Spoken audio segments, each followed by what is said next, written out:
Yo, what's going on guys? Welcome to this mini camera basics course where I want to take you from zero to cinematic hero. Regardless whether you're just starting out and know absolutely nothing or you're just trying to brush up your skills, these videos will guide you through everything you need to know to become a self-sufficient content creator, going from buying a camera to hitting export. In this video, we're talking about color spaces, filming techniques, and camera movement. So after you've sorted out your camera settings and you've got your rig built, you're ready to start filming. What you need to decide in is what color space you're going to be filming in, whether that's log or Rec 709. Color space is a specific organization of colors. It sounds a bit confusing, but let me break it down. Rec 709 is pretty much a normal color space. This is what you see most things in, it's just when the colors are normal. Alternatively, your camera can film in a log format, and this increases the flexibility when it comes to color grading in post. You'll film in this log format, convert it to Rec 709, and then you'll add your stylistic grade on top. So when you see all these different films, they all have different looks. That's because the footage has been filmed in a log format and then color graded to have a specific look for that film. The benefits of shooting in log is one,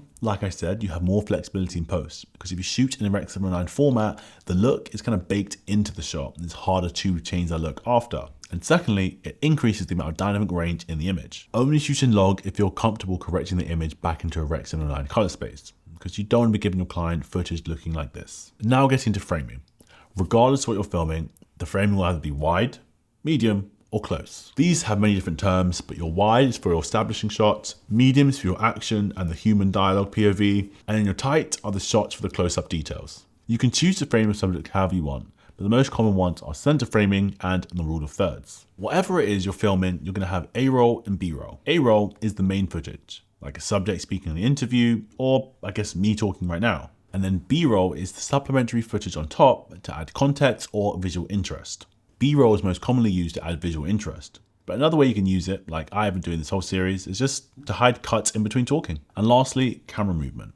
When you're filming, your camera can be stationary or on sticks, just a term for being on a tripod, or it's moving, whether it's handheld or on a stabilization device. The movement or lack thereof is its own storytelling technique, and the different ways you use them will mean different things. And the terms for the different types of movement in your camera are dolly, this is when your camera moves forward and back, pan, when you look left or right, truck, when the camera moves left or right, tilt, when you angle the camera up or down, and lastly roll, when the camera axis rotates. Thank you very much for watching this video. If you have any questions at all, please drop them in the comments down below. But with that being said, if you got a lesson, laugh, or light bulb moment from this video, I'd really appreciate if you drop a like down below.